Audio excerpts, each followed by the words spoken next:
राज्याचे गृहमंत्री अनिल देशमुख यांच्या घरावरती सीबीआयने छापेमारी मारलेली आहे आणि या संदर्भात बोलण्यासाठी आपल्यासोबत आहेत माजी खासदार निलेश राणे सर. सर, छापेमारीवरून सध्या राजकारण तापलेलं पाहायला मिळत आहे. काय सांगू शकाल, काय भूमिका असेल या संदर्भामध्ये? ती चौकशी व्हावी असं न्यायालयाला वाटलेलं आहे आणि म्हणून न्यायालयामार्फत ती CBIची चौकशी आहे. त्याच्यामध्ये सरकारच्या पोटात दुखायचं कारण काय? जर तुमचे हात साफ असतील तर सुटून जाल, पण जर बरबटलेले असतील तर पकडले जाल. या देशामध्ये न्यायव्यवस्था आहे, त्या न्यायव्यवस्थेमध्येच, त्या चौकटीमध्येच काम चालू. तर राष्ट्रवादीमध्ये एवढी बेचैनी काय मला कळलं नाही. म्हणजे अनेक नावं निघणार असतील चौकशीमध्ये, या भीतीपोटी ते सगळे विस्कटलेत. त्यांना वाटतं आहे की उद्या आपलं नाव येईल आणि चौकशी जर झाली, योग्य चौकशी झाली, तर कुठपर्यंत त्याचे धागेदोरे जातील ह्याचा अंदाज त्यांच्याकडे किंवा त्यांना असल्यामुळे त्यांना भीती वाटते की आणि म्हणून त्यांना ती चौकशीच होऊ नये असं वाटतं. कारण का चौकशी झाली तर अनेक नावं निघतील, अनेक प्रकरणं निघतील आणि त्या अंगाशी येईल हे त्यांना माहिती आहे. पण ज्या पद्धतीने आता धाडसत्र सुरू आहे त्याच्यावरून सध्या महाविकास आघाडी केंद्र सरकारच्या इशाऱ्यावरून हा सगळा प्रकार सुरू असा आरोप करते. नेमकं काय सांगू शकाल संदर्भात? आता तुम्ही जर माहिती काढाल तर मला असं वाटतं बंगालनंतर आपलं महाराष्ट्र राज्य असं आहे जिथे डायरेक्ट कुठली सेंट्रल एजन्सी येऊन चौकशी करू शकत नाही. त्यांना स्टेट गव्हर्नमेंटच्या काही परवानग्या लागतात. आता जर न्यायालयाने सेंट्रल एजन्सीला पाठवलं तर न्यायालय हे काय BJPची हे आहे का, एजन्सी आहे असं वाटतं आहे का? हा आरोप आहे का? हा मूर्ख आरोप आहे, त्याला काही तथ्य नाही. जर कोर्ट कुठली डिसिजन घेते तर तो कोर्टाचा स्वतंत्र इंडिपेंडंट त्यांचा जो अजेंडा असतो किंवा इंडिपेंडंट त्यांचं जे काय प्रोसिजर असते ते फॉलो करत असतात. त्याच्यामध्ये कुठल्याही सेंट्रल गव्हर्नमेंटला किंवा स्टेट गव्हर्नमेंटला हस्तक्षेप करण्याचा अधिकारच नसतो. पण भीती अशी आहे की नुसतं अनिल देशमुख साहेब हा विषय नाही आहे, त्या प्रकरणामध्ये किंवा त्यांनी जर बाकीची नावं घेतली तर अनेक त्याच्यामध्ये नावं निघतील आणि म्हणून चौकशीच होऊ नये. BJPला बदनाम करा की हे BJP करते. BJPचा आणि याचा कोर्टाचा काय संबंध? कोर्टाने CBIला पाठवलेलं आहे. म्हणून भीतीमुळे हे सगळं चाललेलं आहे.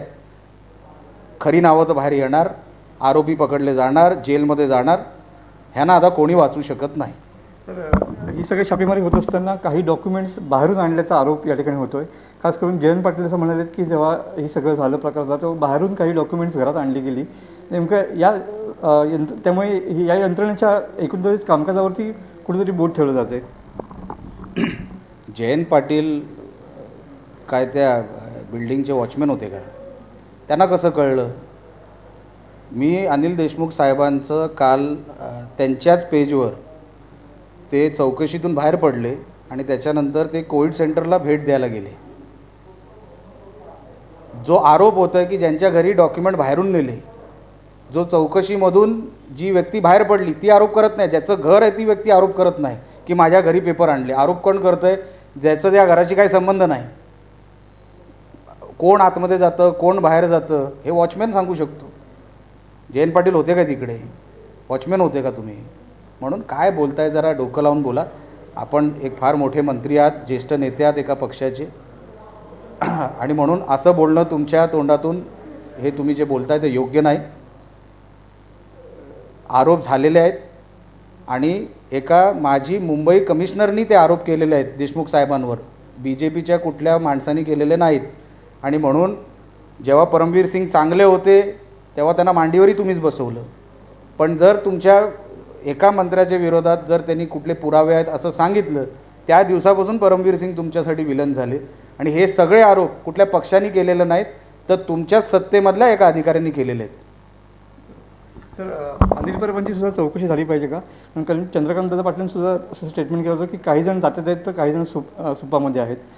कसं बघता याच्याकडे? अनिल परब यांची तर चौकशी झालीच पाहिजे, कारण का त्यांचं नाव आहेच. आम्ही तर डायरेक्ट मागच्या मला असं वाटतं 10 तारखेच्या अगोदरच्या प्रेसमध्ये मी सांगितलंही होतं की हाच मातोश्रीचा एजंट आहे.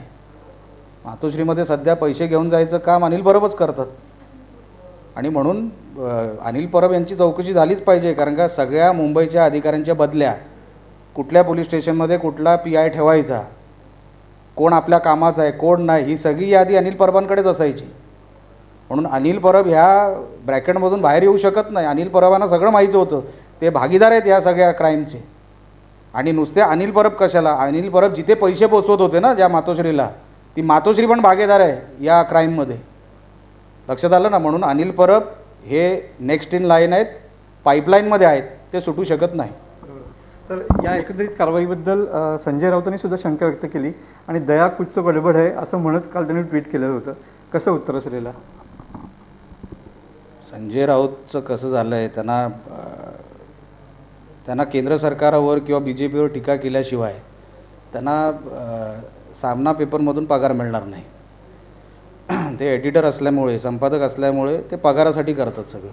दुसरी गोष्ट, संजय राऊतवर जे आरोप झालेत एका महिलेने केलेत, अनेक महिन्यापासून अनेक वर्षापासून त्या ज्या आहेत ते पोलिसांकडे न्याय मागत आहेत.